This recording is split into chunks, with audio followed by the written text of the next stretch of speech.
Week 10 of the Simulation Football League kicks off this evening at the Hog Pen at Oneburg Stadium as the Pittsburgh Riverhogs host the DC Dragons. Good evening, everybody. I am Mike Daggs, and with me in the booth is Gerald Smith. Our staff crew tonight is a couple of legends. We've got Eddie Gage and we've got Jermaine Smith, along with our commissioner and producer, Cameron Irvine. You're watching the Simulation Football League on the Virtual Football Network. Gerald, I know you've been waiting a long time to call Louisiana North, and look what they're wearing tonight, buddy. Surprise. How awesome is that? That is something of beauty right there. This is amazing. I don't know what to say. I'm surprised. Yeah. It's good stuff here. Looks great. They're going to look good. Hopefully they're going to play good. We're going to find out. But they are playing one of the better teams in the league, if not the best team in the league in DC. Let's see if they're going to bring it. They're wearing the green and blue. They sure are. Little Louisiana North tribute to my broadcast partner, who will now have to call the game unbiased while watching his beloved two-legged green horse take to the field one more time. Wow. I'm actually flattered. Bring a tear to my eye. All right, well, let's get down to the field and get this one started. Pittsburgh, a.k.a. Louisiana North, will get their first crack at it on offense tonight. Ball is teed up, kicked off, and we are underway here from Pittsburgh. It's going to be confusing. The uniforms look absolutely beautiful as they bring that kick up to the 34-yard line, and that is where Ace Fennick will come out onto the field on offense for the first time tonight, bringing his team to 4-2 on the season. He is top 10 in completion percentage. He's thrown only 6 interceptions on the season, Gerald. That's second best in the league, and has 5 touchdowns as well. Yeah, and doing real good, and that's what he's doing. He can just, as long as they stay efficient, they can keep what they have going. Fennick under center on first down. He will roll out to the right, and the first play of the day is a pass to Ziggy Roenick. He catches it, gets a quick first down for the Riverhogs, and DJ Kilgannon with a $5 super chat says, do we know for sure that Pittsburgh is going to lose now with those uniforms? I think he's taking shots. It could be a curse, but man, it looks so good. But look, they did that first play right there. What they did, they rolled out, get it in space, and find a man open. I formation on first down. Fennick rolls back, throws up top, had a wide open target, but decided to go back to Roenick. And that one is broken up and incomplete. Along with Ace Fennick is the halfbacks, Mike Churchill and BB Belitz. You've got Keith Wheeler in the fullback position. Deuce Fennick, Ziggy Roenick, and Doug Britton are the wide receivers. Ben Harrison and Levy Lease are the tight ends. Landon Stone, Taylor Menner, Rachel Menner, and Bruce White on the offensive line. Fennick hands this one off. Churchill only able to gain a yard, and it'll be the first third down of the ball game, a 3rd and 9. Yeah, look, and they played the line of scrimmage really, really well right there, as we mentioned, right? Because you have a guy like Chris Britton right up the middle. You know, I mean, Nick Fargo and Chris Britton right there at the linebacker position, be able to try and slow that stuff down. So first third and long. 4 wide receiver set. Fennick back to throw, throws down to the bottom, and that one's incomplete. Looked like there might have been a little bit of contact there, but there is no flag, so it clearly did not happen. 4th down and 9, and Pittsburgh will have to punt. Vitali on to punt for the Riverhogs. And very, very good coverage by the DC defense right there, right? Because Fennick had enough time to potentially find someone out there, but didn't find anyone and had to get the ball out. What? Kick down to the goal line. They'll take it from the goal line. A questionable decision to field that one, Gerald. It seemed like it wasn't too bad, right? Because I'm thinking, hey, man, you punt it down there. But, I mean, maybe there were just such separation. You got to think it was nearly 20 yards between where he caught the ball. Because as I mentioned early on in the game breakdown, Vitali punted really, really far, right? The longest average punt by any punter out in the league right now. And, you know, maybe the returner said, hey, look, man, there's 20 yards between me and the nearest defender, so I'm going to try and take it out. Sabad Synergy leads his team onto the field on offense. 10 touchdowns to 7 interceptions, although 5 of them came in their last game. Synergy comes right out throwing and throws it into tight coverage. Mason Kirby, his intended target, pass broken up, second down.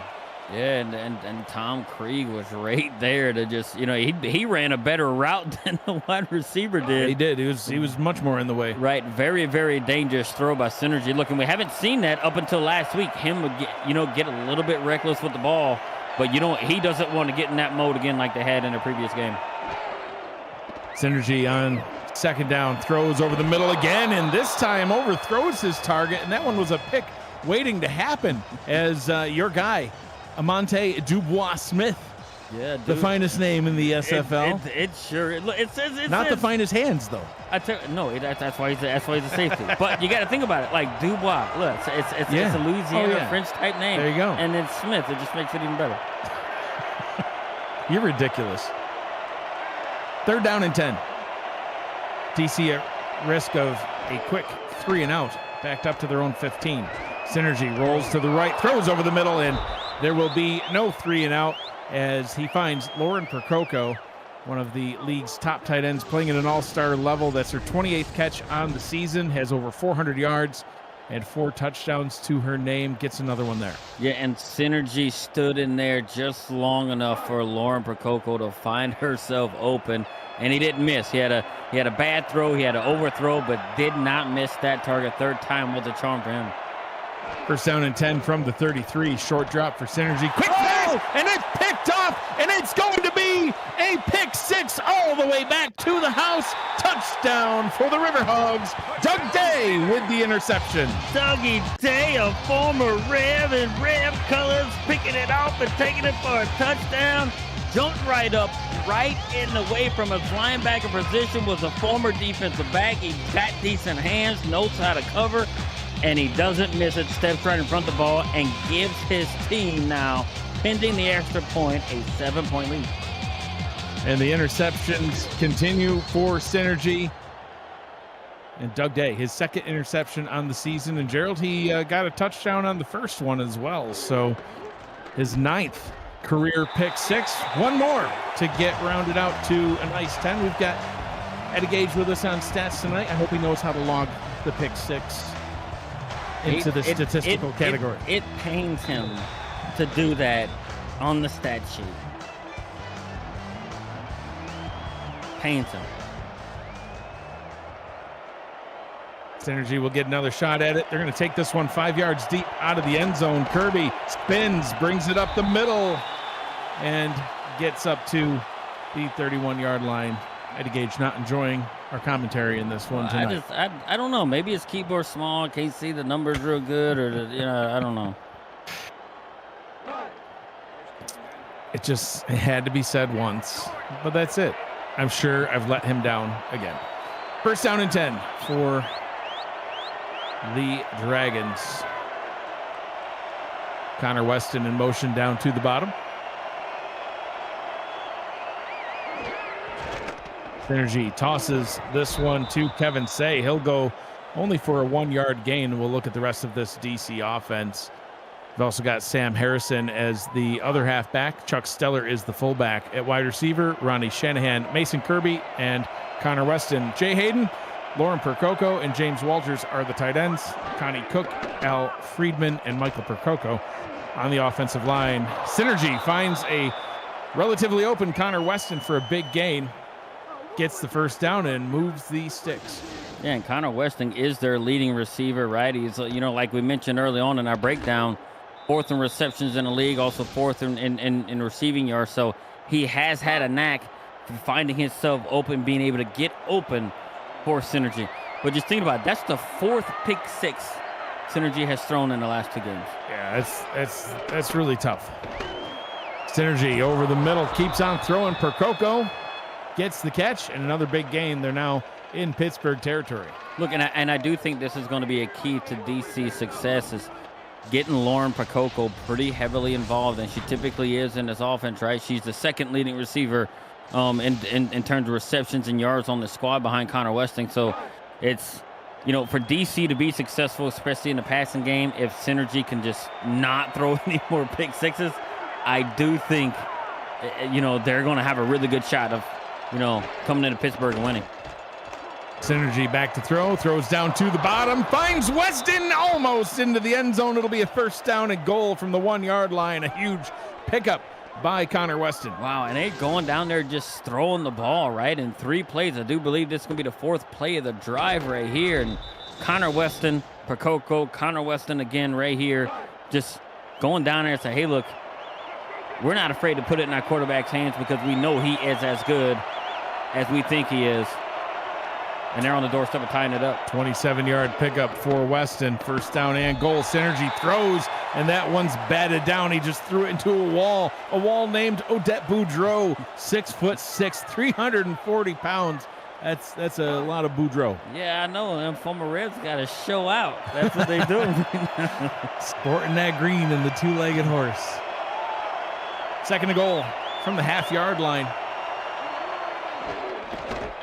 Synergy hands it off, diving over the goal line, and they'll mark him in for the touchdown. Chuck Stellar crosses the goal line for 6. I don't know. I do think we might get another look at this one here. Looked like Odette come off the edge and maybe stopped him right in there. It was tough to see. Get a look at a replay here. He may have gotten in, broke the plane, but I wouldn't be surprised if I see a coach challenge here.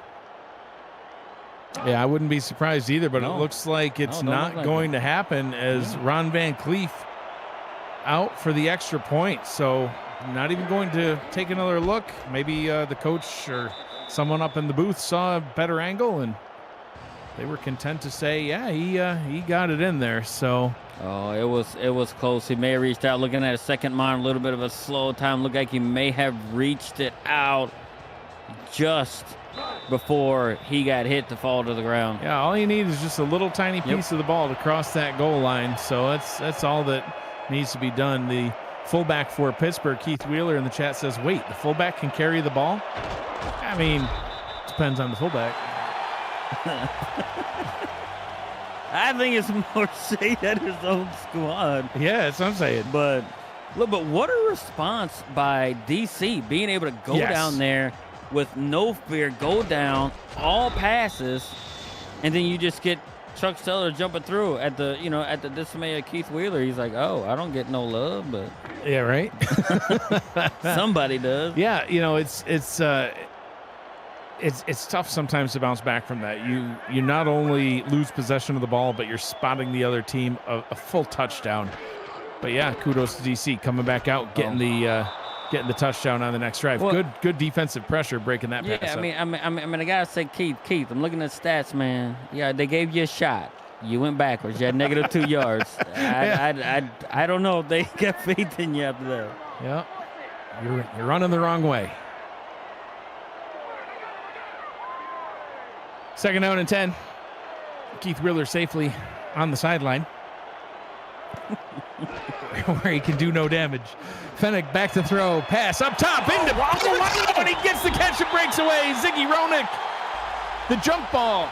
Pittsburgh gets the catch and gets good gain on that one. Look, and Ace Fennick was under pressure right there too. They sent a lot of people right there, and I don't know how that went through the defender's hands and Jadooby-Doo, but somehow it did, and it ended up in Ziggy Roenick's hands.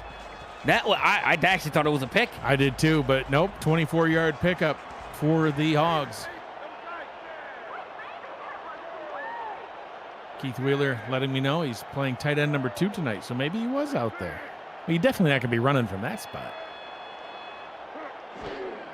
Fennick under center, he'll roll out down to the bottom, throws over the middle, and had a wide open target, but must have heard some footsteps coming because that one is incomplete. Ben Harrison, the intended target. Second down and 10. Yeah, those are the ones that, the opportunities you can't miss, especially in a large game like this against DC, because that would have netted you roughly about 15 yards right there and got you in just about field goal range. So, those are the opportunities you don't want to miss. Fennick rolls out down to the right, throws over the middle. That one's caught, then fumbled and recovered by the DC Dragons. And now I think we'll get a challenge flag, Gerald. I don't think that was possession. Just when they want to get Keith Wheeler involved, he catches it and he gets hit and he drops it. Keith, you can't do it if you want to win the game. You wonder why fullbacks don't get the ball, especially on your team. But the coach is going to throw a flag here to see We can rectify the mistake. They can say, bad Keith. Don't drop the ball. Keith, just remember, I didn't do this to you. You did this to you. I think it's going to be close because it looked like he kind of turned around a bit. He got his feet it's going down. to be really, really close. I mean, he got the ball. The feet were down. He took some steps. It wasn't quite as bang as we've seen some of them in the past. I think it's going to be ruled incomplete, but we'll see.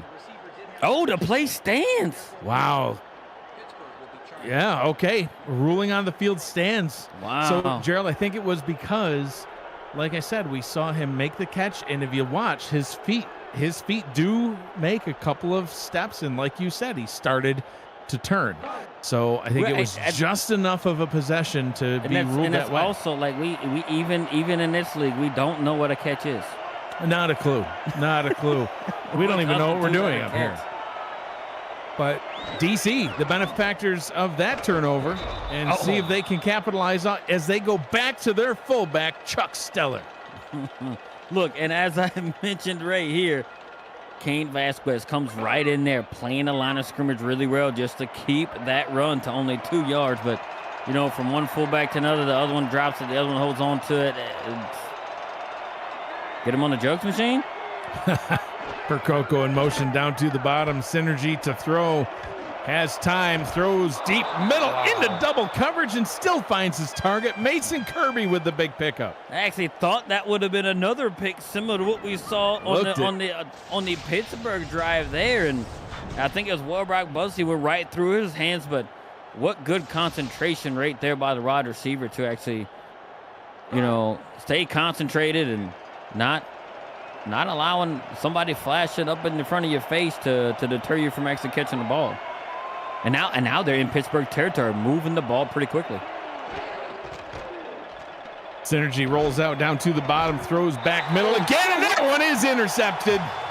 Vasquez jumping in front of it and getting the pick. He's been throwing a lot of passes into tight coverage, Gerald, and that time it backfires. Yeah, and this also makes his 7th interception in the last 2 games right here as they're driving. But I think Vasquez made a very good play because he's running behind him. If you look at, you know, like the replay there, he's running behind him, and he makes that burst of speed right up in there, jumps right in front of the wide receiver to pick it off. So, I mean, DC's going to have to – I mean, they can't have a repeat performance like they had last week with all the interceptions because it could spell trouble for them again. Fennick back out onto the field and throws an errant pass over the middle. So the fumble by Keith Wheeler that ultimately was lost, now negated by yet another Sebastian Synergy interception. Only 2 interceptions in the first 6 games, Gerald, and now now 7, like you said, just in these past couple. What do you think changed? I don't know. I mean, they played another team who's known for, defensively, the few seasons prior, really good defensive pedigree they had, and Sin City forced on turnovers, but. I mean, did they get exposed in some way in the passing game? I don't know. Fennick rolls down to the bottom, throws middle. That one is caught. Gets it up to midfield. Finds his tight end, Ben Harrison. He had a drop earlier on. This time he's able to secure it for another big pickup. Yeah, and it's a very similar play right there that Harrison dropped it on early on, but this time is able to hold right on to it. And those are the opportunities, like I said, like you can't miss on those things right there, especially when you open it. Hit your hands, you got to be able to catch it and bring it in. Because DC, even though they are giving, Pittsburgh some chances here, it's just oh, man. Fennick into double coverage. That one's batted away. 2nd down. Yeah, I mean, both of these teams going back and forth right now. Sometimes looking good, sometimes looking a little sloppy. Look, and that's the thing. Look, and I don't know what it seems like you have when you have 2 really good teams matching up. It might look a little bit sloppy. It's just that both of them just disrupting disrupting the other team from doing what they do best. 2nd down and 10. Fennick has time, but pocket collapsing and gets sacked.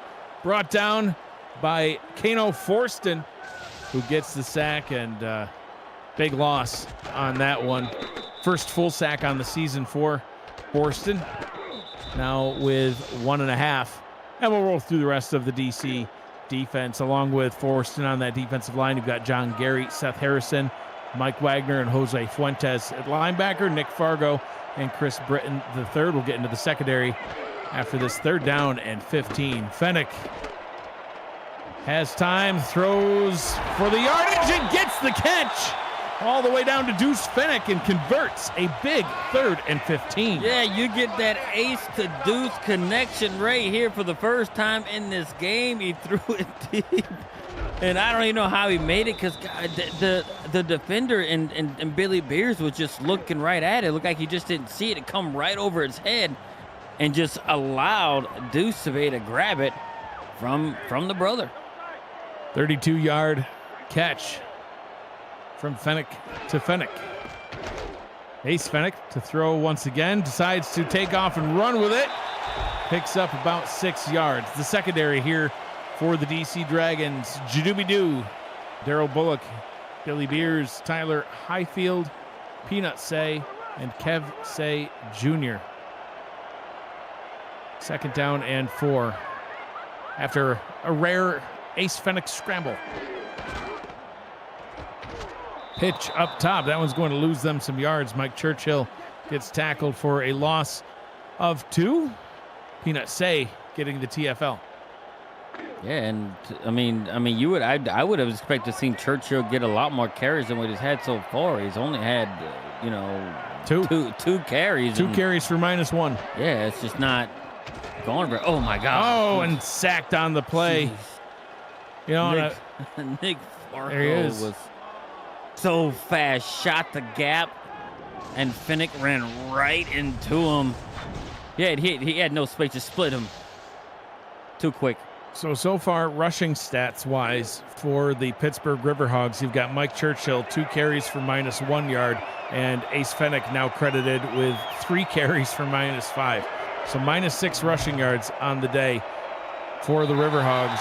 Field goal is up and good, and Pittsburgh able to reclaim their lead.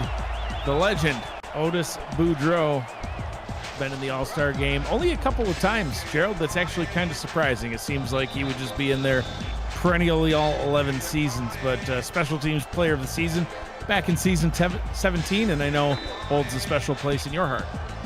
Sure does. Look, and one of those seasons he did make the All-Star team was when he literally kicked us to the semifinals all season. The rest of your team couldn't score, but Otis Boudreau sure could. Like we could get within field goal range, and he sealed the deal for us. But yeah, very very good kicker over the stuff of his career, and also one of the best human beings you will ever get a chance to meet. Him and Odette. Odette back out on the field for the defense, and Sebastian Synergy back on the field for offense. Currently 5 of 10, 2 interceptions. They'll go down to the ground. Kevin Say with only his second carry of the day too. So we talked about Pittsburgh's rushing stats. How about DC's? We've got 2 carries for Kevin Say for 5 yards, 2 carries for Chuck Steller for 3 yards. But Chuck Steller also boasts a touchdown on the stat line. We'll go back down to Steller. He's going to get a couple there as he rolls forward. Actually, a nice pickup of 4 sets him up with a 3rd down and 2. On the defensive line, you've got Butch Menor, Odette Boudreau, and Bubba Bruiser at linebacker. You've got Tommy Wellbrock Busey, Doug Day, Brian Craven, and Dimitri Monzuma. And we'll mention the secondary after this, 3rd and 2. And it's pretty crazy because both these teams have good pass defenses, not as good in a run. Wow. Oh, the end around doesn't work. Dimitri Monzuma read that like a book. I like the creativity, but that one did not pay off. The secondary, Ness Genkel. Jermaine Menafield, my guy from the Aztecs from seasons past. What up, Jermaine? Tom Krieg, Todd Rigsby, Corey Menor, Amante Dubois Smith, Kane Vasquez. Stop celebrating just because I say his name. Pittsburgh gets the ball back at their own 46-yard line. And what do you think of these tribute uniforms that Corey Menor did for you? I think they're pretty amazing. Look, I'm thinking, like, man, how can I get me a shirt like that? I can go. I got to go. If they got a shirt, put it in the spread shop. I need to go buy one. I do, literally. Put his pressure. I'll buy one. I'll buy a couple. 2 or 3. Or maybe 5, a dozen. I don't know. Put him in there. I'll buy it. Ace Fenech back under center. He will throw up top, and that one's nearly picked, but no, caught by Ziggy Roenick. Gerald, we've seen a couple of passes by him tonight that have gone like that. He's playing with fire. And it's so many missed opportunities on the DC side. They're right in position to make this happen, and somehow it's just missing the hands of the DC defenders and finding the hands of the Pittsburgh offensive players. A wild back and forth first quarter is in the books. Pittsburgh 10, DC 7. You're watching the Simulation Football League on the Virtual Football Network. I'm Mike Daggs. He's Gerald Smith. We've got Eddie Gage and Jermaine Smith with us on stats tonight. Cameron Irvine, our producer, back at VFN HQ.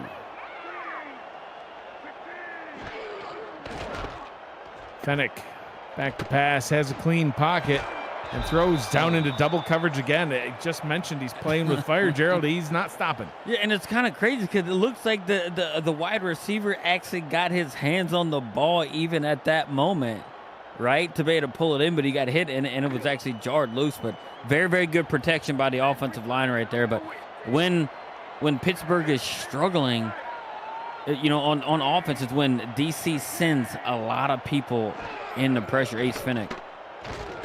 Fenech to throw, goes over the middle. That one is incomplete, bouncing away.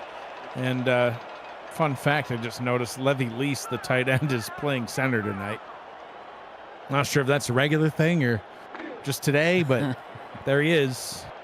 Out at center. Oh, no, I guess now he's not. I guess he's in sometimes, and then he's not. It's situational. Hashtag throw it to the center. They're 4-2. I don't know why you questioning. I'm not. I'm just. I just was wondering. I'm like 87. What's he doing out there?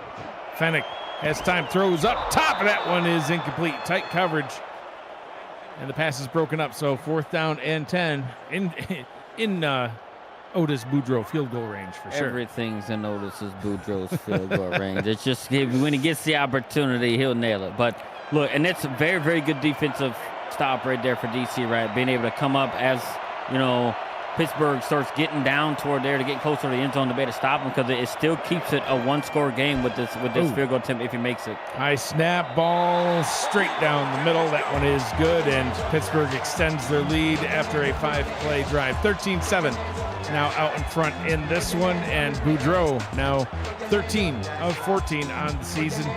Only had 1 miss thus far. DC will get another crack at it now on offense. Synergy still 5 of 10, 108 yards, no touchdowns, 2 picks, and total rushing stats for the DC offense, 8 total yards, which is still better than Pittsburgh's, which is -6. And you know what sounds crazy? Both these teams are top 10 in rushing as a team per game, and they're just not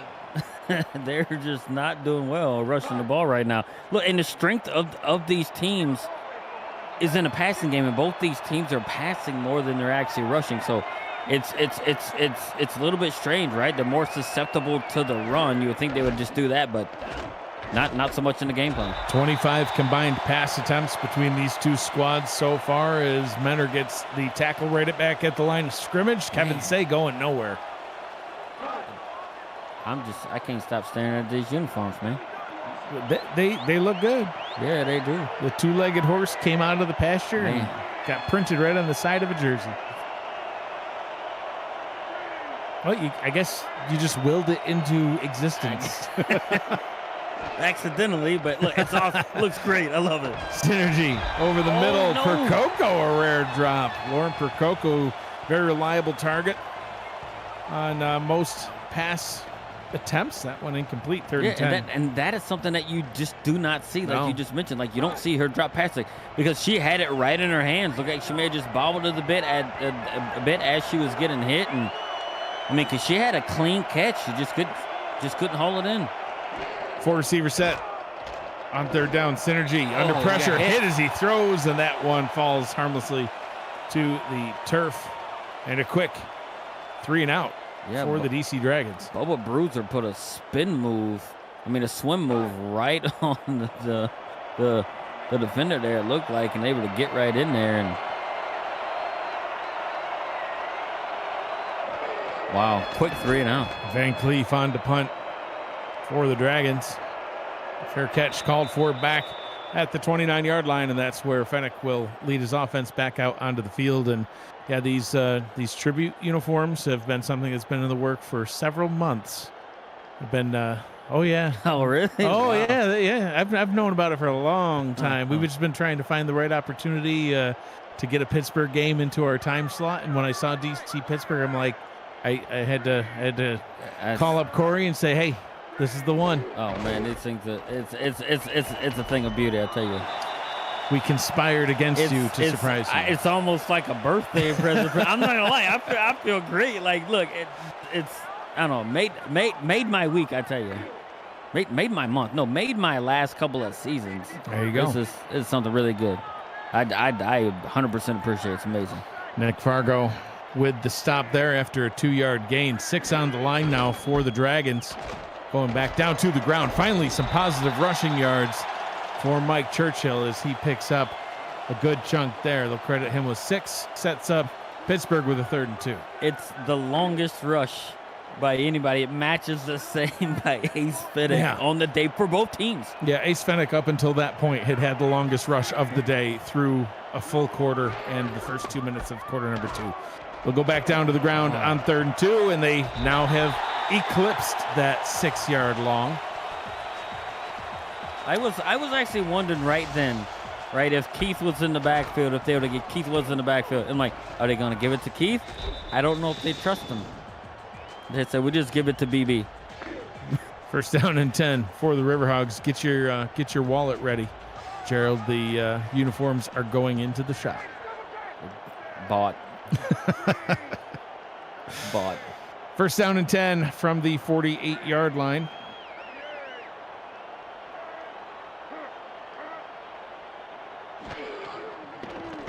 Fenwick will throw now. Quick pass up top. Oh, wow. He saw something that he liked and took advantage of it. Doug Britton, the secret weapon, getting the catch, getting the 1st down. And that's the thing. Look, and I've said this for a long time. Doug Britton is actually a player. I think he's the strongest, most physical player from a wide receiver position outside of Steven Hacker that we've ever seen. And when he's involved, it takes that team's game to the next level. Check out the center, Levy Lease. I only sit back and wonder, like, why? I don't know, man. Quick pass down to the bottom. That's a dangerous play. You don't normally see Ace Fenwick make a decision like that one where he decides to just throw it because pressure was there. Sometimes it's better just to cover up that ball and take the sack. Nearly threw a pick on that one, but 2nd down and 10. Yeah, look, and you definitely don't want to do it right here, right? You're on the doorsteps of Otis Boudreaux range and giving yourself a 2-score lead if you don't do it, if you don't turn the ball over here. 2nd down and 10. Fenwick rolls out, throws middle, finds a wide open Deuce Fenwick. The ace to Deuce connection once again, getting inside the red zone. 1st down and 10 for the Riverhogs. And they're finding really good success right there, especially when Fenwick rolls out quite a bit right there. It rolls out, and it has a receiver just following him as well, coming right across the middle and being able to pick him up and hit him. And then to be hold on to the ball. Doug Day wants to see a Louisiana North shirt during the Matt Wilson show. I think that will absolutely have to happen. That 100% will happen. Fenwick throws middle, one-handed jumping catch by Ben Harrison. He's had a couple of nice catches in this one tonight. Gerald gets a big one there.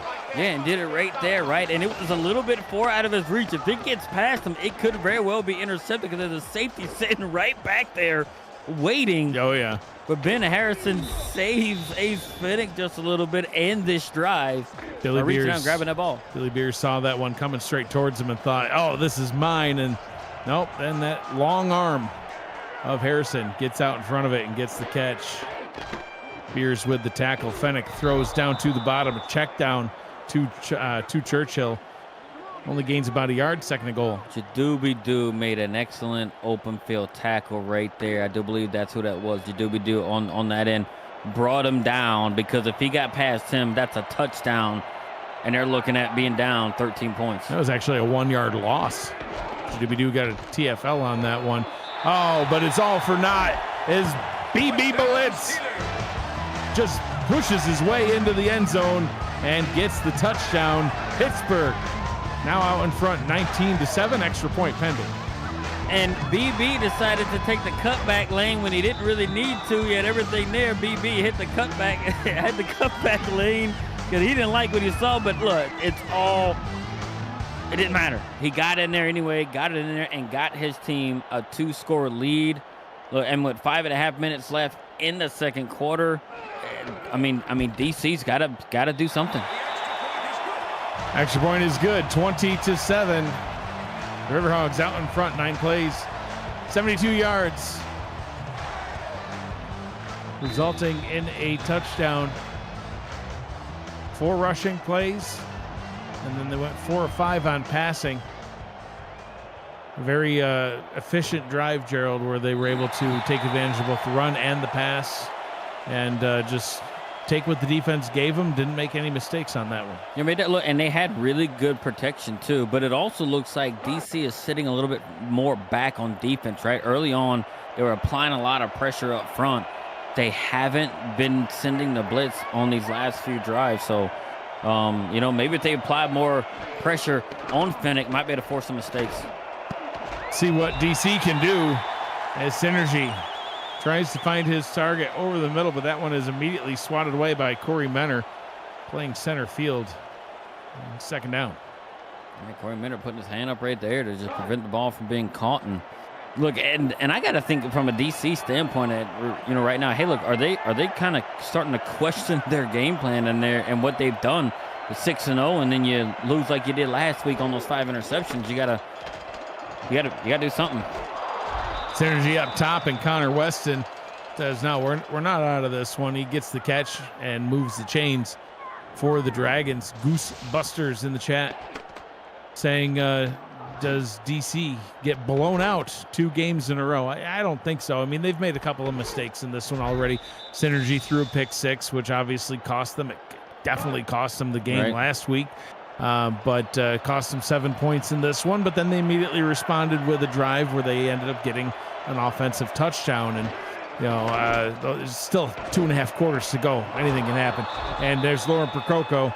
Dropped one on the last possession. Gerald gets that one, and back-to-back first downs for the Dragons. See, and if they're going to do it right, especially in the passing game, they have to get those 2 people involved in Prococo, on this last play, and Connor Weston on the one before, right? Yes. Because they are their 2 best wide receivers, and their stats are showing it, as well. And they can come up with the big catches, right? As you've seen right here in back-to-back plays, they've actually got themselves in, a good position by picking up chunk yardage.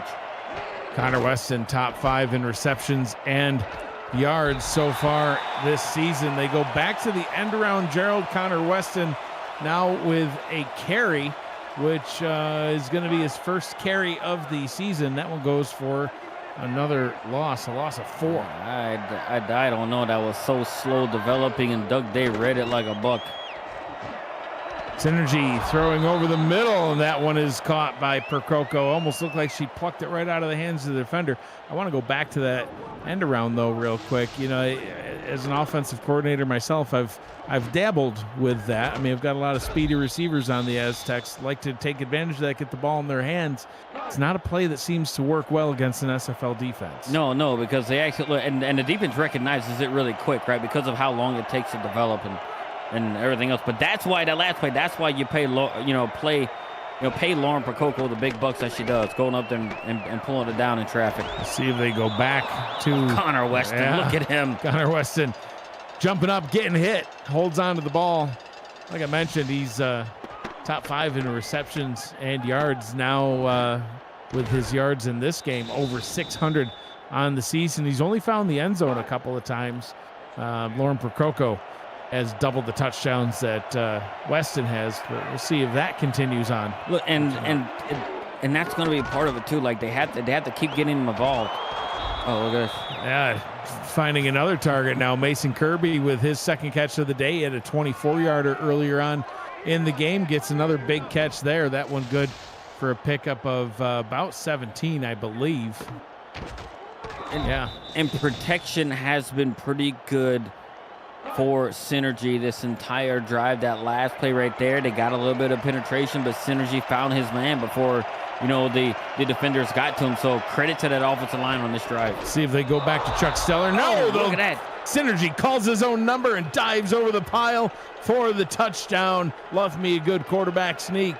DC back in the end zone, cutting into Pittsburgh's lead. He does it in some dramatic fashion. He's like, I'm not waiting for somebody to recognize I got the ball. I'm just going to jump and get in there. And he does. Look, and what a way to answer back at, and when they needed to keep themselves into the game, right? Whenever Pittsburgh seemingly has all the momentum, they're able to just answer that call and actually get themselves in a situation to actually put points on the board. Extra point is up and good. Jeffrey Daggs standing back in the end zone. Ramos Lynn, I thought he was in Utah this week. Apparently he's in Pittsburgh watching some football games, and Matt Wilson watching as well. Yeah, it's a great game. It's one of the big games of the week. That's why we flex it in. You come out from everywhere to watch it. Love to see them standing back there. Kick goes out to the back of the end zone for the touchback. Pittsburgh gets the ball at their own 20-yard line. Updated numbers from Fenwick, 10 of 20, 176 yards, no touchdowns, no picks. Finally started to get the run game going, but still the longest run of the day by either squad, all of 10 yards. BB Blitz with a 10-yard rush brings him up to a total of 16 on the day. Let's see if the running game gets developing here as this one goes right down to Mike Churchill. He'll pick up a couple of yards. And the pursuit, right, that they have, because he had a little bit of space once he got through the line right there, but the pursuit by that DC defense to minimize the gain right there as they try to just wrangle back some of the momentum, that they kind of, feel like that they should have in their back pocket. Sticking down to the ground. Nice blocking indeed. And a stiff arm to boot, but a fumble. It's a turnover. DC gets the ball. Wow, that was a great run up into the very end when he gets knocked out. And as luck would have it, the ball doesn't bounce out of bounds. It just falls right there. Oh, but did he step out before? Did you see that on the replay? It's close, but I don't think he did. But very, very good play right there by Billy Beers to make the hit and knock the ball out. Well, no challenge. They are, back at it and they now have the ball. Not only are they back at it, they have an opportunity to take the lead on this possession. Synergy under center. He will throw a short drop, quick pass. That one's caught. 9-yard pickup. Lauren Percoco. Oh man, they had a linebacker right there. It looked like Brian Craven right there on the outside, and but very, very quick throw, and right there before Craven could realize what it was there, Lauren Percoco already had it in her hands. 2nd down and 1. Synergy with the end around once again. Connor Weston loses more yards. 3rd and 3. I don't know. I don't know. Bubba Bruiser was not fooled. 2 minutes to go here in the first half. It's been an exciting one so far, and I expect nothing less than more excitement to continue. And a halftime adjustment. Select all, delete on the reverse. See if they're bringing it back here in the second half or not. But first, 3rd down and 3. They are in field goal range. They hand it off to Chuck Stellar, didn't get it. and he did not get it. He picked up 2. 4th down and 1, and we will see Ron Van Cleef out for a 45-yard attempt. Otis Boudreau had a 45-yarder in this same direction, albeit from the other hash. Van Cleef, perfect on the season so far. Matt Jeffrey and Joey Ramos-Lynn watching from the end zone. Good snap. Kick is on its way. Sailing right, and it is off the upright and no good. Why did I have to say something? Oh, my God. What is wrong with you? I don't know. Jesus. You literally had to say it. Wow. Wow. And that was the way to get them back in it. So now it puts it right back into Pittsburgh hands, right? It's almost like it's no harm, no foul here for them. Jermaine Smith with us on Stats tonight, and I think he feels that that was intentional. Pass up top complete. 9-yard pickup. I just call it like I see it. The guy made every kick up in that point. I don't know what else to say. And I said to myself, if he misses this thing, I'm going to be a hated person. Yeah, well, after the Wilson show, I think he already checked that box. 2nd down and 1. Pitch down to the bottom. More nice blocking set up. And this time picks up a 1st down without fumbling it. And timeout called by Pittsburgh. Yeah, it's look, and they're going to take their time here, right? I would imagine, with the time they have left here, I do think they're going to take their time. If they need to utilize their timeouts correctly, right? Only use them when you need to. Don't call them too early. Fennick, quick pass over the middle. That one is complete. Got it out to Doug Britton once again.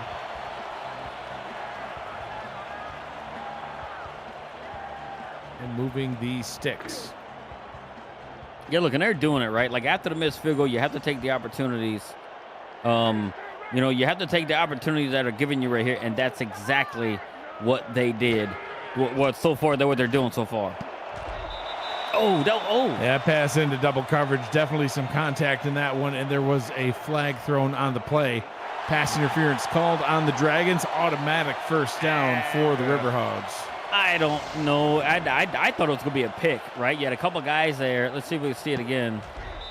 I don't think there was nothing egregious. It definitely wasn't. There was no pulling. No. There was no tugging. There was no grabbing. It was just a little bit of a pinball action there, bouncing around. Yeah, but I don't like that call, right? Like, as the wide receiver is putting his hands out, I think it's more of a bang bang type thing, and the defender hit him. They were just lucky enough to get the call. 1st down and 10. Quick pass over the middle will get Pittsburgh another 1st down. Ben Harrison with another nice catch. He's been on fire tonight. And I don't know if they have any timeouts left here either. They lost. Oh, wow. That pass complete all the way down to the 5. Because they did lose the 4. Because they did lose one on a challenge, and they did call one earlier, so I'm not sure how many timeouts they have left. Fennick throws end zone touchdown. What a drive for the Riverhogs. Doug Britton gets the catch for 6. And this secret weapon comes through right there, just to the simple stop route right in the end zone, and kind of coming up pretty big right there, right? Look, and that's coming off of the missed field goal by DC, right? It could be a little bit of a different game had they not missed that field goal. Absolutely. But, Pittsburgh goes down and does what they need to do and take advantage and put points on the board. And DC's got some work to do, but they're in no different position than what they were before they got their 14th point. DC has shown that they can drive down there quick, and put points on the board. 6 plays, 65 yards into the end zone to re-extend their lead. DC was so close to being able to take the lead in this one for the first time, and instead Pittsburgh able to capitalize, like you said, off that missed field goal. Great field position, and it got them in a position to get out there and add on some extra points as we get a close-up look at those Louisiana North alternates. I'm buying one. I almost want them to put pants in there too, if they can put pants. I would personally prefer you to also wear pants. So just throwing that out there. It's the whole get up, man. I need that whole setup. Helmet. Maybe they can put a onesie in there. I wear a onesie. And that just made it weird. So DC has the ball back. No one wants to see Gerald in tights, says Eddie Gage. I concur. I mean, no offense. There might be someone. We'll ask your wife after the game. Synergy over the middle, throws complete, and a flag stops the clock. Looked like a late hit on the quarterback. Oh, face mask.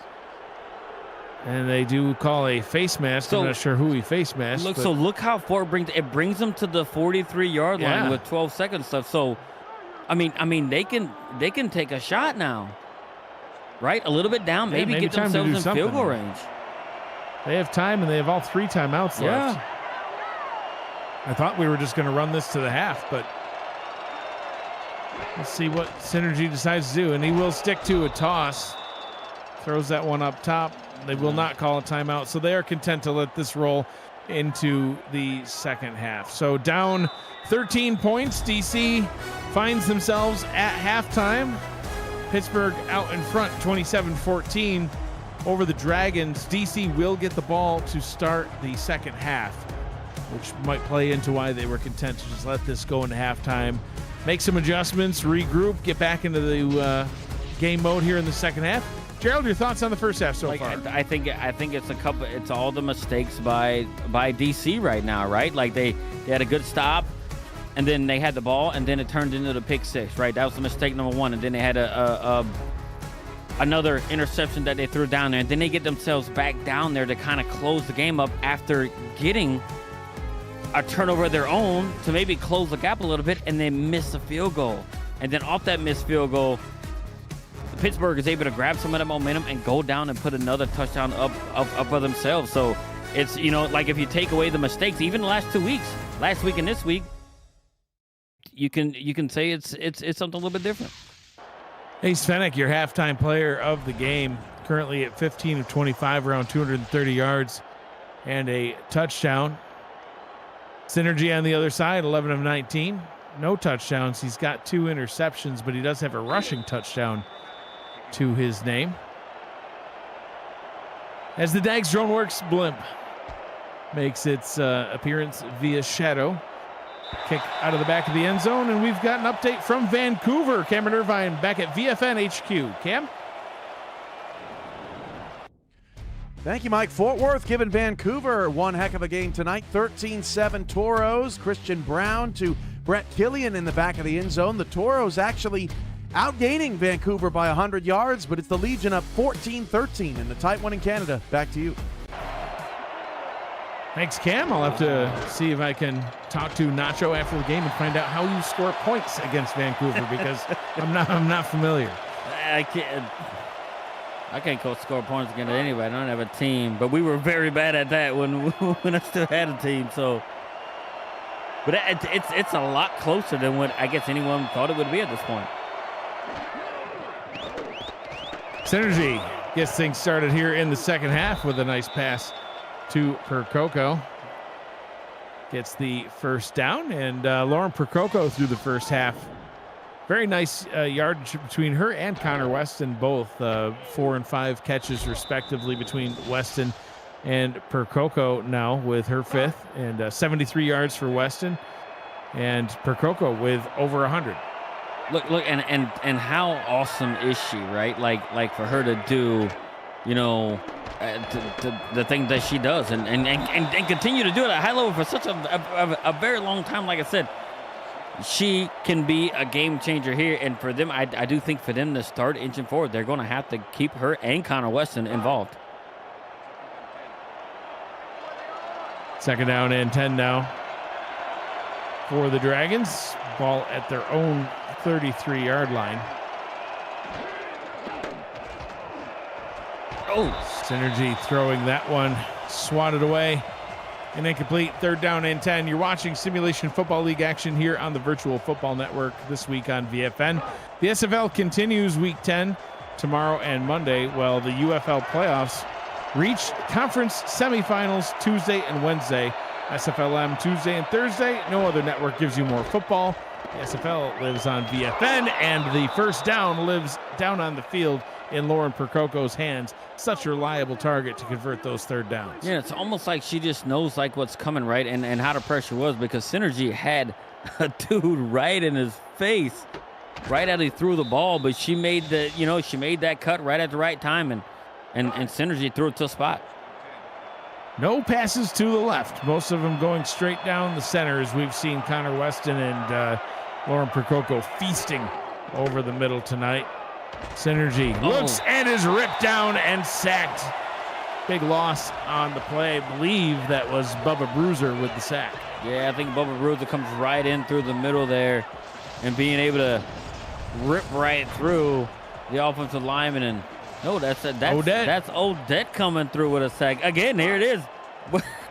She's got all the her and Brian Craven account for all the sacks on the team still. Well, yeah. It's crazy. A little Louisiana connection, is that what you're saying? Yep. They're down in 15 after that pass. Trying to get it out to Percoco, but very tight coverage. Man, it's slowing her down. It's third and long right here. And this is not where you want to be in if you're DC at this point. No, I mean, down 2 scores, trying to make something off this opening drive. Big third down and 15 coming up.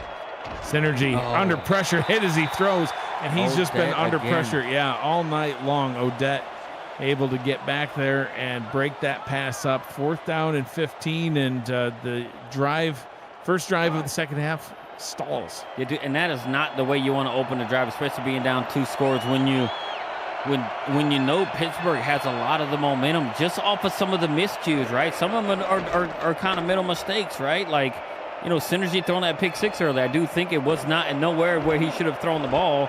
Pick 6 ran it in. And then one of the middle cues right there is missing a field goal off of the turnover that they've gotten from Pittsburgh and not being able to capitalize on it. Punt return brought up. They got some wind here. Yeah. You saw how far Doug Britton had to run over that ball?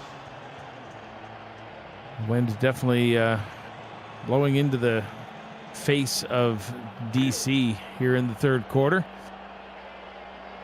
Ace Fennick, 15 of 25, about 230 yards. And a touchdown in the first half. Gets his first look here in half number 2. Fennick throws over the middle, and wow, nice catch. A catch and a brutal, punishing stiff arm. You mentioned Doug Britton's strength. A little show of it right there. We'll get another look at it. You're just so physical. Watch this stiff arm. Just stiff arm the guy 3 yards off of him. He's like, get out. Dang, man. God, Billy Beers just got sent flying. Beers felt it there, but man, like, look, and that's and Doug Britton, a former tight end, right? Type guy, turn wide receiver. They're big physical guys. Fennick hands this one off, trying to get that ground game going. And does a nice job there as Churchill is able to pick up 6 yards on the play. It matches his long from the first half. Really doesn't have a lot of great stats tonight, Gerald. He's now 7 rushing attempts for 19 yards. Yeah, but they're also like and they haven't really needed it to be able to put points up on the board, right? Yeah. They're doing it in the passing game, and and like I said, a lot of middle miscues on the. Oh wow, what a catch! Hashtag throw it to the center. Levy Lease gets the catch. He plays center. He plays tight end. He does it all. Dude, the way he turned back, just spun around and stuck his arm out to grab it, it was way behind him. It was something really interesting to see. I had to double check he wasn't playing center that time. I was like, now wait a second, you got to at least declare that you're eligible. Right. But like it's and this is the type of game that's been going for Pittsburgh right here, right? Look, and you have to think of all the opportunities so far in this game in almost 2.5 quarters that DC has had a potential to pick a ball off. Fennick to throw under pressure, and that one is incomplete. This time behind his target, Ziggy Roenick. And when you're looking for the most up-to-date information on news and happenings in the Berg, go to One Berg, Pittsburgh's largest social media network. Tune in on One Berg's Facebook and YouTube pages and check out the new series, The Incline Show. Pittsburgh's a very unique place, Gerald. A lot of unique terminology and things that they do and say here as that pass is complete, getting down into the red zone. Ben Harrison with another one. Top target tonight here in Pittsburgh. But, saying, instead of saying you guys, if it's like, hey, where are you guys going? They say yins. Yins. Where Yins going tonight? I learned that. I think it was last season or one of their first season we called it Yins. And I'm like, I don't. Yeah, one of my coworkers is from Pittsburgh. It's almost like y'all. Yeah. And he taught me about yins back in the day. It's very interesting. And this is actually the only SFL stadium where the Dag Stroneworks blimp doesn't say touchdown on the message board. What does it say? Touchdown. That's perfect. It's ridiculous, right? Is what it is. But whatever. Ask and ye shall receive. Yeah. 2nd down and 4 from the 7-yard line. Ball is handed off, and that one good only for a gain of 1 as Blitz picks up a yard. Still trying to bounce back from that fumble that he gave up earlier on in the ball game that resulted in some points. Yeah, but I feel like, Pittsburgh is starting to slow the game down a little bit, right? Kind of just get back to, more of a slow, methodical type offense and just do it. Churchill almost gets the first, but just shy of the line to gain. 4th and inches. We will not be seeing the blimp on this possession as Boudreaux comes out for the field goal. So, would you go for it? In any way, would you go for it? Or you're up this size? Oh, what an interesting challenge by Pittsburgh. Yeah. Coach wants to see if they got the first down, so hold that thought on whether you'd go for it or not. But. So do you think he's wondering, hey, look, can we get it less of inches? Can we get it in like millimeters? Yeah, I mean, I don't think he got it, but I don't guess. know. It's, look. Oh, no, maybe. It's it looked closer there than I thought it was. Let's see what the call from the ref is. Ruling on the field stands is called. It'll be 4th down and inches, and Pittsburgh will lose a timeout here in the second half early on. Yeah, and it's like, do you think, hey, look, are we going to just maybe go for it? We're going to take the points here. Yeah. So, like playing against a 6-1 team, you potentially having the most wins in franchise history right here, right? If you win, if they win to get the 5th game, most wins they've ever had in their franchise history, do you just take the points, or would you even maybe go for it to put it way up? Boudreaux pops this one through and extends it out to 30-14, and that, to me, answers your question, Gerald. Would I go for it? I mean, 4th and inches, if I was ahead by 1 score, I probably would go for it because I really want to get that other touchdown, or especially if I was trailing even this early on in the game.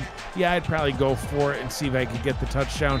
But if I've got a kicker like Boudreaux that I know is going to be automatic, especially from that distance, and I can be ahead by 2 full touchdowns and 2 2-point conversions, give me that 16-point lead any day, and twice on Fridays, as that kick goes through the end zone for the touchback. So this puts DC in a really bad spot because is it a 2-score game? Yes. Yeah. Is it really a 2-score game? Nah, it's a lot closer to a 3. Yeah. I mean, because you have to convert 2 2-point conversions, and the success rate of those are not as right. And that wouldn't even get you the lead. That just gives you the tie. So, I would, in that particular case, based on all those circumstances, definitely Lauren Procopa would have done the field goal. Good. Yeah, she is darn good. It gets her 7th catch on the day. She's over 100 yards, and has another first down pickup there. And they're almost double covering her right there. They beat her up right off of the line of scrimmage, and she still finds a way to get through and make it happen. First down and 10 from the 32-yard line.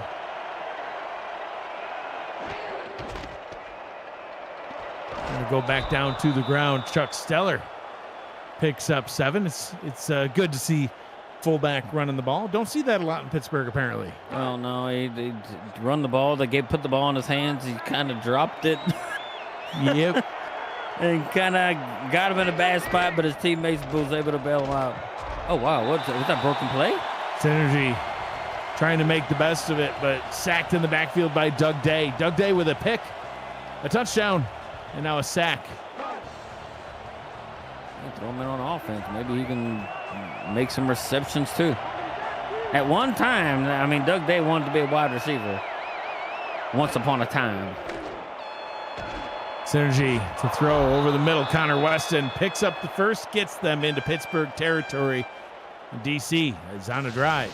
Look, and we know DC can score fast because they've done it on a couple of their drives, right? Being able to score really, really quick. And they need that here, be able to get down there and actually force Pittsburgh into situations they don't want to be in. I think if they get, all right, so if Pittsburgh scores here, are you going for 2? And I know they're just across the 50, but if they score, are you going for 2 here in the third?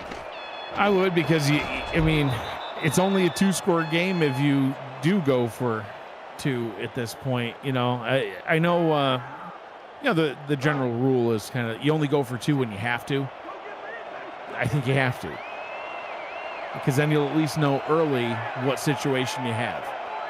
If you just kick the extra point, then okay, you're still down 2 scores. Oh, wow. We've seen Doug just hurdle a guy and just bring down Chuck Stellar. I didn't know hurling was in his repertoire. He did. He's laying out the Twinkies from what we understand. He's a little bit more nimble. They're down an 8, trying to keep this drive alive so they can have the opportunity to score. Synergy throws into coverage, tried to force it to Percoco. And not only was there 2 defenders in the area, Gerald, but there was also their own player that kind of interfered with that play. Just a little too quick on the throw. Yeah, it was kind of, it looked a little bit messy, and now it's almost getting to the point where it seems like, at least on just that one play, they're starting to get a little bit panicky right now with what they're doing. You see that banner in the end zone? First down. I see that. Come on. I was looking at it trying to pronounce it. Don. I don't know. I'm saying, a little face mask penalty. Oh. Added on there, so some extra yards, a little incidental. You know what's weird about, like, the incidental and personal fouls? It seems like the refs are like, yeah, you almost ripped his face off. Yeah. It's 5. Yeah. But when no one sees the other one, it's like, it's 15. Oh, that was egregious. It should just be 15 no matter what. I agree. So, Pittsburgh back down to the ground. Mike Churchill will pick up a couple of yards. And, Pittsburgh now has lost both of their challenges that they tried in this game. So they're out of challenges. So we'll see if there's any plays that we think definitely should be challenged that end up, not making the cut. Pittsburgh still comfortably out in front in this one as Blitz gets bottled up at the line for no gain. 3rd down and 8, and this DC defense needs to make a stop here, Gerald. Yeah, look, and it's 3rd and long right here. Look, and now's the time where they go, hey, look, just try. I think they need to apply some pressure on Ace Finnick right here to try and force a turnover. It doesn't look like they're lining up to maybe blitz here, but I do think if you put more pressure on Finnick, you might be able to force a mistake, right? You got to take some chances. Finnick throws down to the bottom, completes it out to Ziggy Roenick, moving it into DC territory, and DC did not get the stop they needed. No, Finnick almost could have done what he wanted there, right? It was just a straight 3-man rush, rolled out, got him safe a lot more space, and was able to, just hit Roenick right there. I do think, right, in those passing situations, I do think they need to put pressure, try to apply pressure to the quarterback to force those mistakes. Who knows, you might force them to run and get a fumble.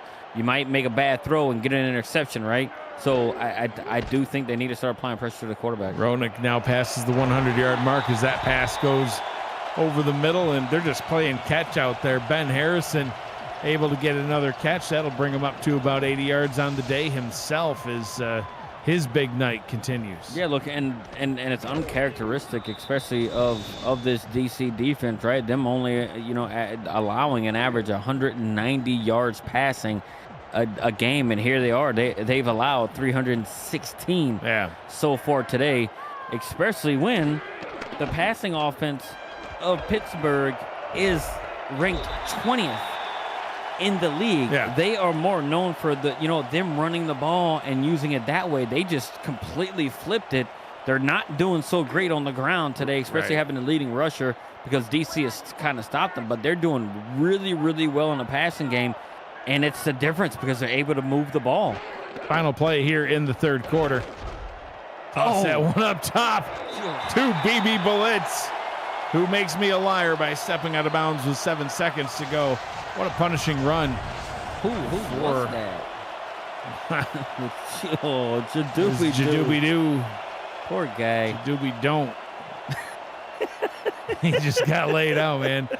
And they'll roll the clock so that I'm not a liar. That was indeed the final play of the 3rd quarter. So 3 quarters down, 10 minutes to go here from Pittsburgh.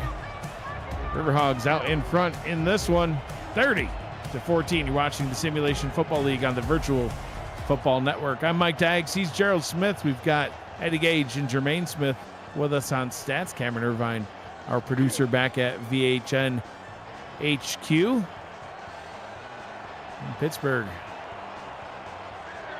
with the ball at the DC 16-yard line, looking to extend their 2-score lead to a definitive 3-score lead. That run good for a gain of 7. And Gerald, you talked about the pass game.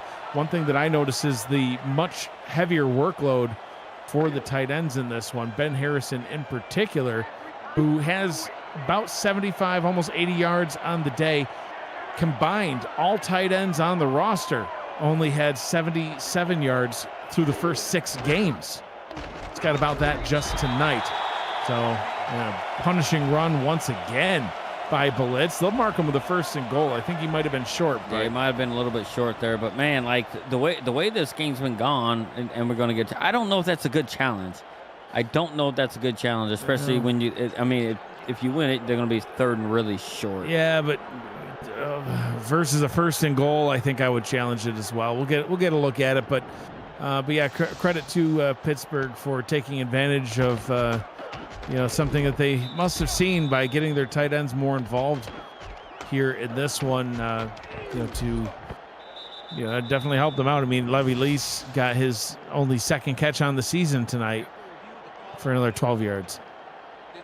The call on the field is overturned. DC will not be charged with a timeout. And yes, they will mark them short, but to your point, it's going to be about a 3rd and inches. Yeah, but look, and what Pittsburgh is doing now, they're actually starting to start to smother this DC team right now, right? Offensively and defensively, as we've seen. I mean, DC hasn't done anything with the ball this second half, right? With the opportunities they have, while Pittsburgh, on the other hand, is actually just starting to just pile more points on. Look at us. That was so easy. Just running straight up into the end zone for the touchdown. Mike Churchill finally finding the end zone. Joining BB Blitz, who found one earlier. Rumbles straight through. And it's now turned into the blowout that we actually didn't think it was going to happen, because they just lingered in there. Now they just full on just taking control of this game. And especially in the second half, they've actually really, really dominated in the second half. They came out, and I mean, DC hasn't had much going for them in the second half at all. And you can see it from the yardage standpoint as well. And look at that. I mean, they're taking off some time. 70 yards, 9 plays, 3 minutes of game time. And DC struck. Look, as we get it right there, DC 54 yards in the second half that they've only amassed. So that's definitely not winning football. Kick down in the end zone for the touchback. DC now trailing by 23 points. Goosebusters in the chat says, at what point in the game does it become Riverhogs dominance instead of just DC making mistakes? There must be a secondary commentary track going on that he's listening to. I almost feel like we've been singing Pittsburgh's praises too much in this one. A pass down the field to Percoco, singing her praises as well as she gets it all the way down to midfield. If they are going to make a comeback in this one, I think it starts with Lauren Percoco. Yeah, look, and they actually got her in space. You're in. It's somewhat of a little bit of a goal route right there. But look, let's be honest. DC has had their opportunities, and they actually had their mistakes. They have. Right? Missing a field goal, throwing a pick 6, right? But also, guess what? That's also Pittsburgh putting them in the situations where they had to do that to kind of force those mistakes as well. Synergy throws that one down short yardage, and Chuck Steller able to get a couple of yards there. And even though there's still most of the third quarter remaining, you still want to see them maybe pick the pace up a bit. I mean, you're down 23 points. 3 scores. You gotta. you got to do something, and here we're coming out and running formations. But quick pass out to Percoco. Yeah, get that tight end involved as she crosses the first down marker and moves the sticks for the Dragons.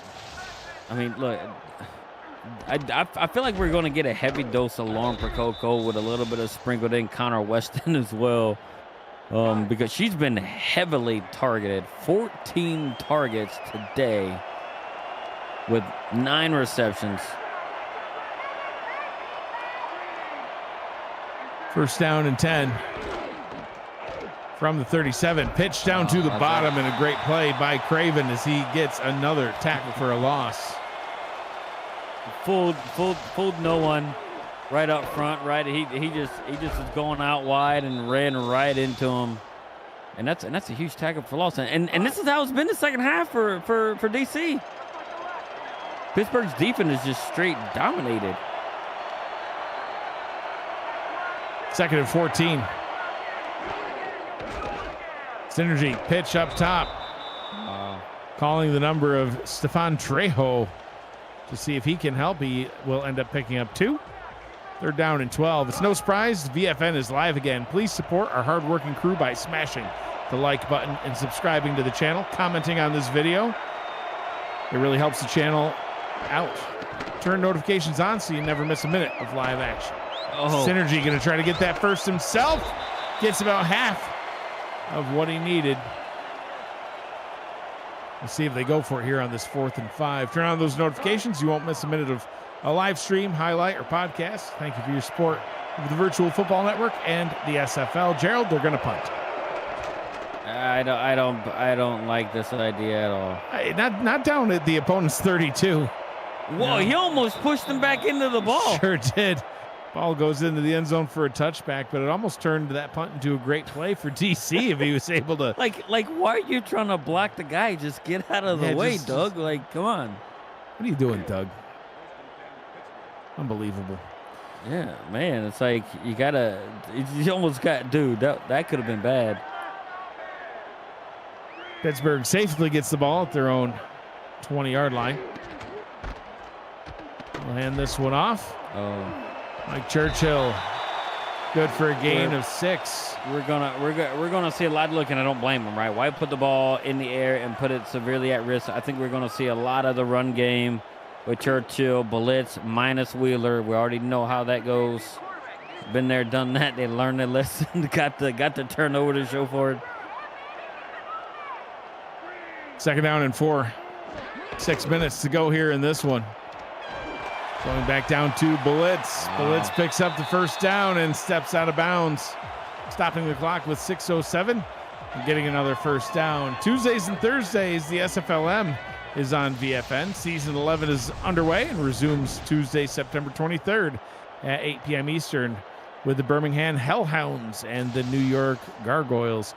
Thursday, September 25th, it's Philadelphia hosting San Jose and Anchorage at San Diego. See the SFL Stars of Tomorrow right here on the Virtual Football Network. First down and 10 for Pittsburgh. At the 36-yard line, ball is handed off. Wow, they're just Churchill, yeah, he's finally able to get some things going, Gerald. The first half, the rushing stats just not good at all. Really for either squad, but especially Pittsburgh that had negative yardage after the first quarter, now over 100. And this is just a team, right? That's actually just a DC defense is just kind of demoralized, defeated. The second half, they've been on the field quite often. They're also tired, and this Pittsburgh offense is just establishing dominance, especially up front at line of scrimmage. First down picked up, running right through Jadoobidoo, who's taken a brunt of the impact from this Riverhogs offense tonight. Just getting stiff-armed, thrown, trucked. Like what now? Look, I mean, we're pretty much, I think, settled at how this game's going to end. What's to say about DC now? 6-0, losing 2 straight in large. I mean, by multiple scores. Yeah, and I think it's time to almost go back to the drawing board and reevaluate, what happened these past couple of games. Try to figure out where things went wrong. Obviously, through the first 6 games, everything went right. And then you've got some major turnover issues last week, and those turnovers reared their head again, although not nearly as egregiously, only 2 interceptions thrown. But not a lot has really gone well except for throwing to Connor Weston or Lauren Percoco. The running game stifled in this one, so maybe time to reevaluate that run game and see if you can get some of your other receivers involved. Ronnie Shanahan, only 1 target tonight with no catches. Jay Hayden and James Walters, no targets for either of them as well. So, as the season progresses, teams figure out what you do well. They figure out your strengths. They figure out your weaknesses. Look at Vancouver and Mexico City last week. What everybody thought was going to be a competitive game was anything but competitive. That was bad. Yeah, I was terrible. I wanted to text you, but I'm like, I'm not. I'm glad you didn't. I'm not touching. Like, bro, what happened? And you'd have been like, what the hell does it look like happened? We got rooted. I'm like, I'm not touching that. We're gonna talk soon. I got beat up. I got beat up bad. So yeah, but listen. On that same note, DC Dragons after this one will be 6-2. That is nothing to cry about. No. No. So like, is it time to, just throw away all the game plans and start from scratch? Absolutely not. No. Fine tuning, tweaking, getting right back to it. And listen, like, I'll put it this way. Are the Aztecs sweating after a 42-0 worst in Aztec history loss? Absolutely not. We're 4-2, and it's not time to reset everything. It's just time to keep going. I do not want to be the team that plays you now, because that other team very well will cry. I just already know. I've seen it happen already. Aztecs will be there on a bye week this week. They'll be hosting the Carolina Skyhawks next week in what will be our throwback game, as we'll be wearing Santa Fe Gorillas uniforms. It's our annual, or I guess every season we do a Santa Fe throwback game, and I understand that Carolina, who's been around since season 1, will also be wearing an alternate uniform from back in the day. So looking forward to seeing a couple more alternate uniforms in that one. It's really awesome. And dude, like, all that anger you got built up for the last month seemed like you lost like 3 weeks ago, and it's a month you had to live with it, and it's the worst loss ever. Oh, yeah. Sorry, Carolina. This happens. This is watch them shut me out, too. Who knows? You never know. As the 2-minute warning approaches here in this one. And what a convincing, dominating win for Pittsburgh. Is final 2 minutes will wrap this one up. I asked in the pregame show, Gerald, are the 4-2 Riverhogs actually good, or are the 4-2 Riverhogs a team that only look good in record but not in reality? I think after this, frankly, dominating win over a 6-1 team, I think that answers the question. The Pittsburgh Riverhogs are for real. Yeah, I do think that ultimately answers this question right here, right? That they figured out what works for them. You know what I mean? And they've lost, they lost 2 straight to start the season, right? 0-2. Everybody's sitting there thinking, hey, look, it's the same old Hogs. Riverhogs, of old. They can't get out of their own way, and then they just go by and they beat a bad, Carolina team in week 3. Then they go on a bye week. They refine things. They come back and they beat, what you consider, hey, a pretty good Charleston team at this point now, right? Kind of have a resurgence.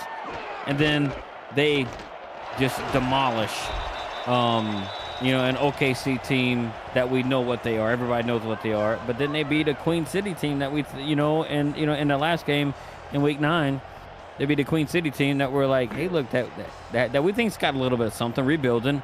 But this right here, they have all the confidence, and now they've refined what they're doing, and it shows right here.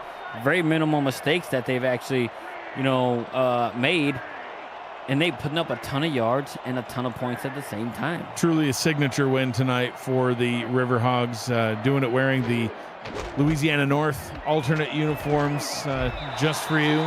So great time for you to see these uniforms, and a great win for them. Yeah, because look,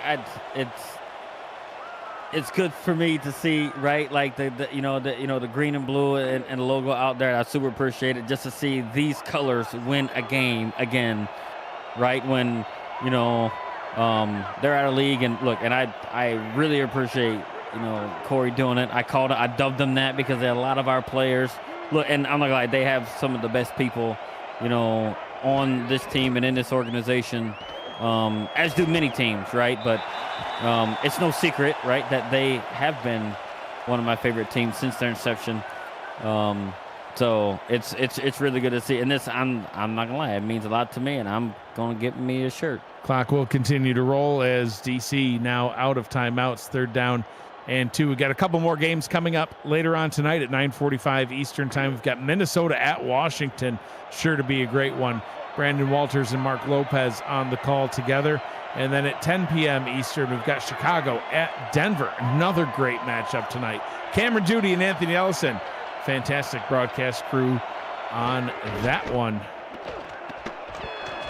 DC not able to get the stop, first down and goal, and now Pittsburgh can just kneel out the final minute here in this one. Saturday, an SFL 4-pack of games gets started with Red Hot Houston at Florida, plus Oklahoma City, Queen City, Albuquerque, Lexington, and Detroit, Bossier City. Coverage starts at 6:30 p.m. Eastern.